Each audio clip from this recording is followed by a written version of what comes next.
গোবিন্দপুর গ্রাম, হাতে গোনা কয়েকটি ঘরের বসতি, গরুর গাড়ি, কুয়োর কল, গ্রাম্য হাট, আর তার পাশ দিয়ে বয়ে চলেছে শান্ত নদী।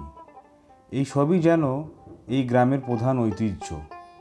আজকালকার যুগে এই গ্রামও যে আছে সেটা ভাবাটাই যেন অসম্ভব। গ্রামের পূর্ব দিকে বটতলার মোড়ে একটি বহু পুরনো ডাকঘর আছে, যা প্রায় দীর্ঘ 7 বছর ধরে বন্ধই পড়ে আছে। গ্রামের গণ্যমান্য ব্যক্তিবর্গ, কাকামশাইদের গুরুত্বপূর্ণ সব চিঠি নিতে পাশের গ্রাম অন্ডালে যেতে হয়। অন্ডাল গ্রামটি এই গ্রাম থেকে প্রায় 15 কিলোমিটার দূরে, তাই বর্তমানে গ্রামের প্রধান সমস্যা এইটি। কিন্তু আজ থেকে প্রায় 7 বছর আগে এই চিত্রটা একেবারেই ভিন্ন ছিল। তখনকার গ্রামের সব চিঠি আমাদের ডাকঘরেই আসতো। তখনকার পোস্টমাস্টার ছিলেন সুভাষিস ঘোষ। লোকটা বেশ লম্বা চওড়া ছিলেন, ব্যবহার ছিল অমায়িক। কিন্তু হঠাৎ একদিন সকালেই ডাকঘরের ভিতরে মিলল তার ঝুলন্ত মরদেহটা। তারপর থেকে যে কি হলো, পরে দুবার দুটো পোস্টমাস্টার আসলো, কিন্তু কেউই এক রাতের বেশি টিকতে পারেনি।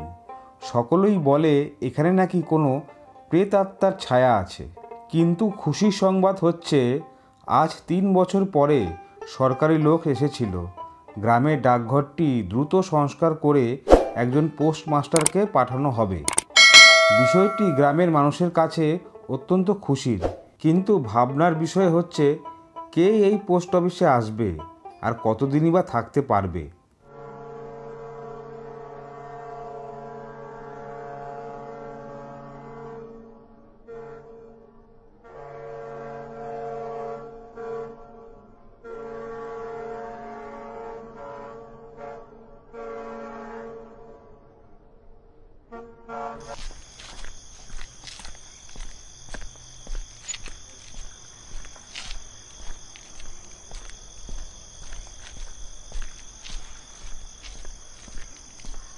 দাদা, গোবিন্দপুর গ্রাম যাবেন? যামু, তবে 20 টাকা লাগবো। ঠিক আছে, চলো তবে। আমাকে গোবিন্দপুর ডাকঘরে নামিয়ে দেবে। চলেন।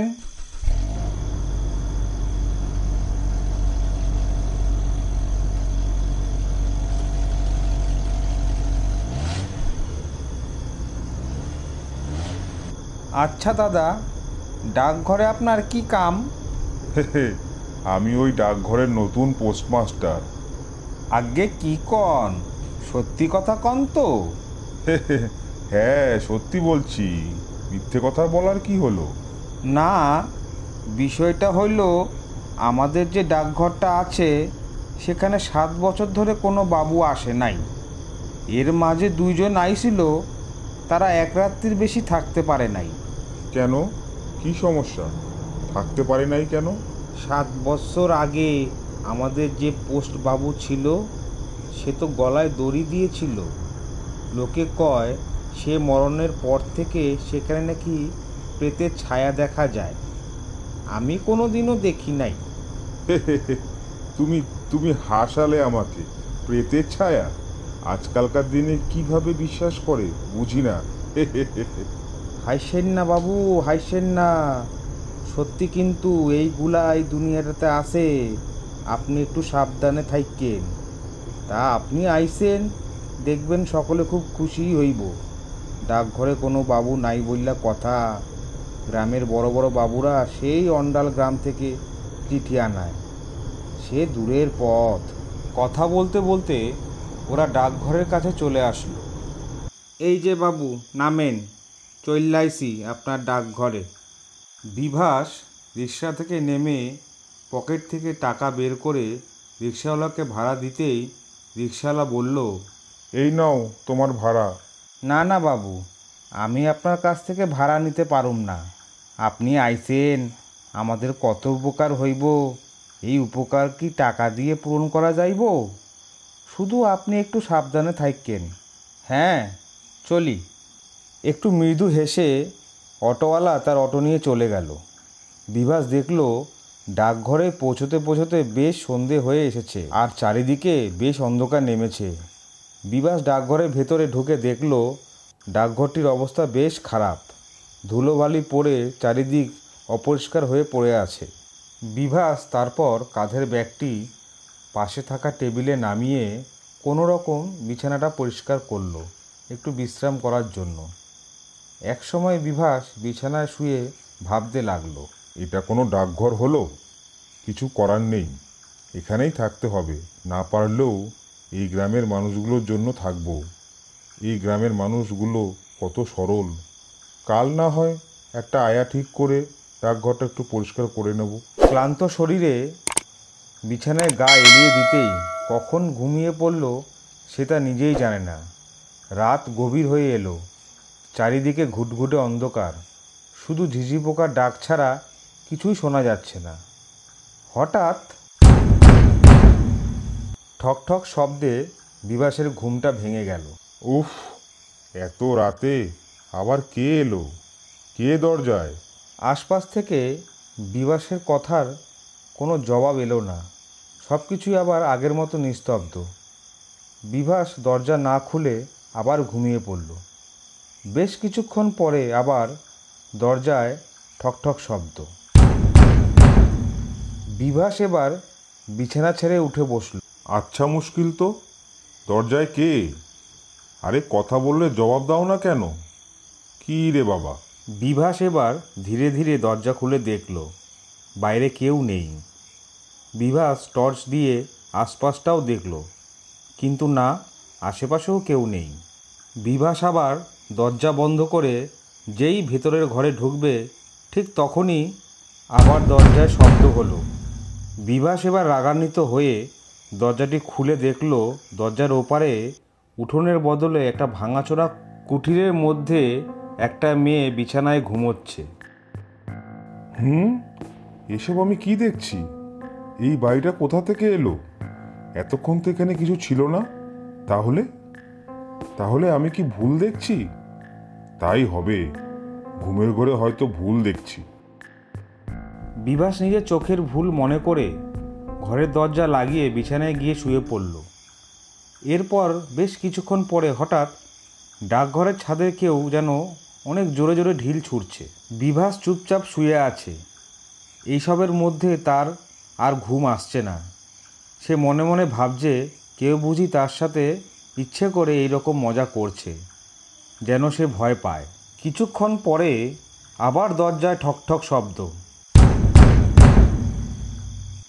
বিভাস এবার রেগে মেগে তাড়াতাড়ি বিছানা থেকে উঠে দরজা খুলতে খুলতে বলল, আচ্ছা মুশকিল তো, কোন অসভ্য যে এইভাবে রাত দুপুরে মজা করছে?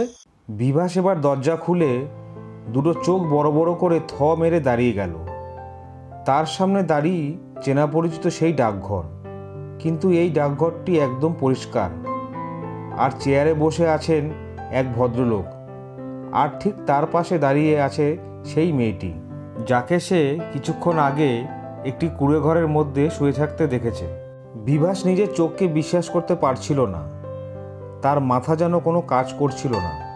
তার সাথে কি ঘটছে এইসব কিছু বুঝে ওঠার আগে নতুন সেই ডাকঘরের মধ্যে দাঁড়িয়ে থাকা মেয়েটি চেয়ারে বসা সেই ভদ্রলোকটিকে বলে উঠল, স্যার, কলকাতা থেকে আমার একটি চিঠি আসার কথা আছে, সেটা এসেছে কি? চিঠি তো এসেছে, মনে হয় তোমার চাকরির চিঠি।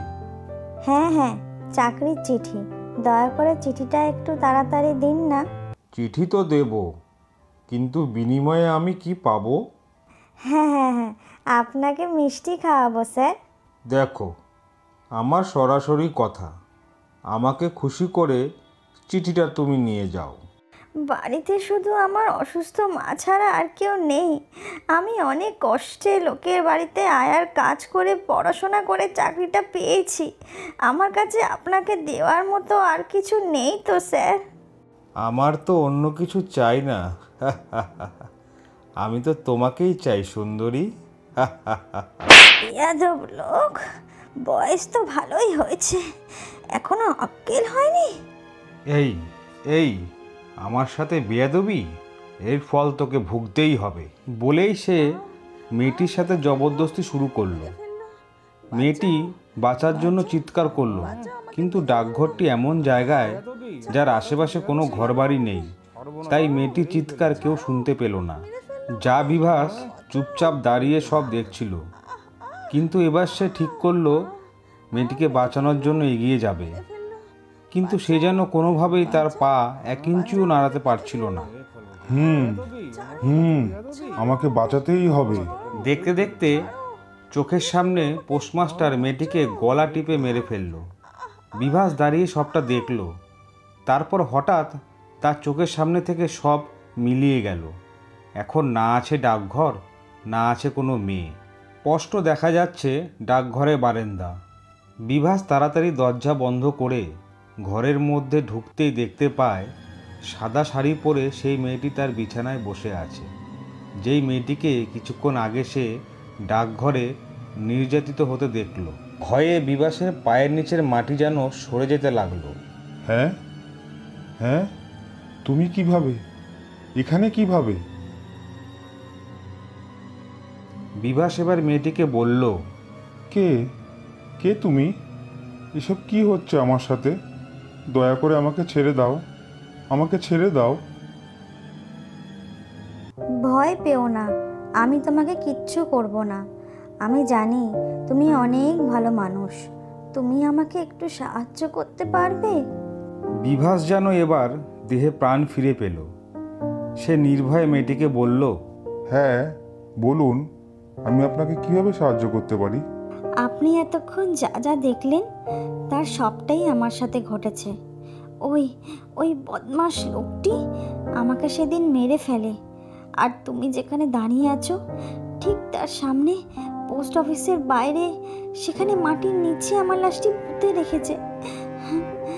আমি তো আমার প্রতিশোধ নিয়েছি, কিন্তু আমার আত্মাটি এখনও এখানে ঘুরে বেড়ায়। তুমি আমার পরিবারের কাছে আমার সাথে ঘটা সব ঘটনা বলে আমার লাশটির শেষ কাজ করার ব্যবস্থা করবে, যাতে আমার আত্মা মুক্তি পায়। হ্যাঁ হ্যাঁ, এই ব্যাপারে তুমি নিশ্চিন্ত থাকতে পারো।